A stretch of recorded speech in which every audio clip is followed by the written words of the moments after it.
Go over the 7 mode shapes and how I learned them and understood them. This first position, I always thought the way it looks is I called this the Locrian pattern.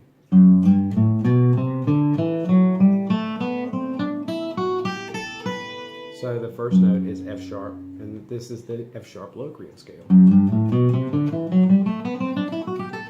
Now you can also think about this as just being a position for G major. G major and F sharp Locrian are the same.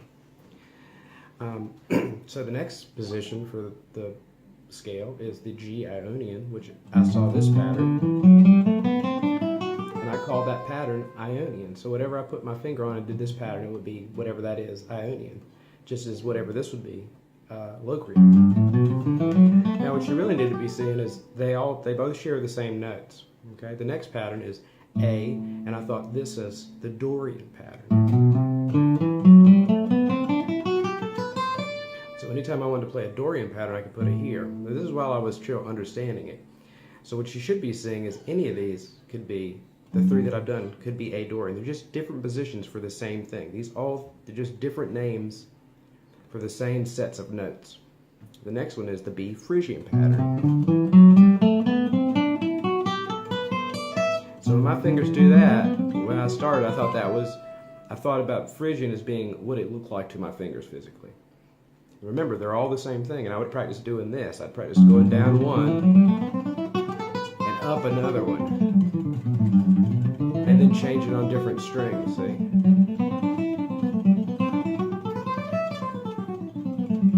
Because they're all the same notes. It's all the same notes. So that was the B Phygian. Now I'm going to do the C Lydian pattern. This was a Lydian pattern to me, which of course is still G major scale. We won't hear the Lydian part until we play it over that chord. For instance, like if I wanted to hear the F sharp Locrian, I'd want to play over an F sharp chord.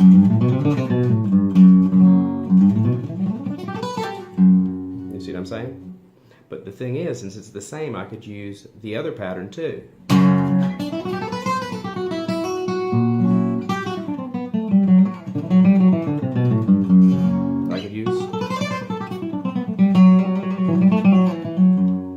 It's all G major scale. It depends on what chord you're playing it over that you hear it.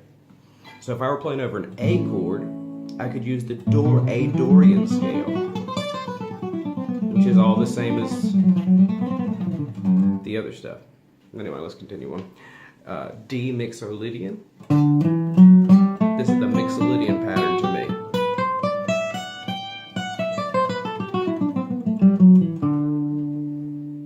E AEOLIan.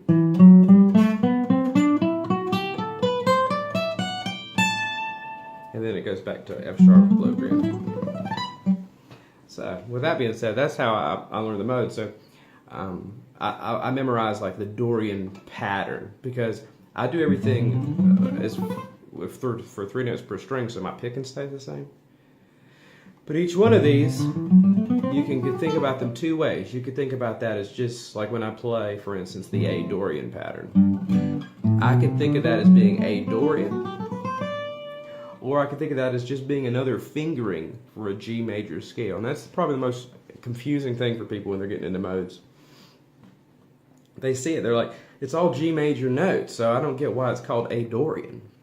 You have to play over an A chord, and then you hear, and if you've studied, like A Dorian is a flat 3 and a flat 7. If you play an A chord, there's the flat 3. 1, 2, 3, 4, 5, 6, flat 7 of A. Because we have to think that we're on an A. In the key of A, we have a C sharp and a G sharp. And also an F sharp, of course. So that's what makes it A Dorian. I have to play it over an A chord. Okay, if I just play A Dorian all by itself with no chord or nothing behind me, you'll probably hear it as G. It depends on if I'm really emphasizing this. Then you'll kind of hear it as Dorian. It'll sound like hollow. I always thought Dorian sounded anyway. And for instance, like another one, like if I want to play a C Lydian,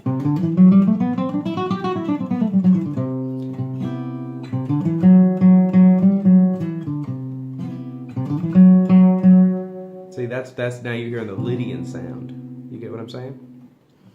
Alright, so anyway, there's lots of references for it, but like I said, what I did is I just learned the patterns, and then I filled in the theory later, because once I realized that all these were the same notes and I could shift between them freely, it just made all kinds of sense. So I was like, oh cool, whatever I play over G, like all these scales that are G, I could do all that same stuff on a B chord and get a Phrygian sound. So if somebody's playing like a B chord, I can play all these scales I just did on G.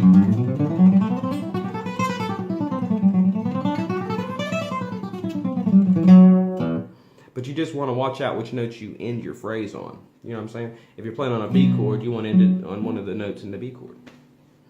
But anyway, so I hope that's fun. It's a very confusing thing. There's a lot of references on the internet and everything, but that's just the way I learned them, so I hope that's cool.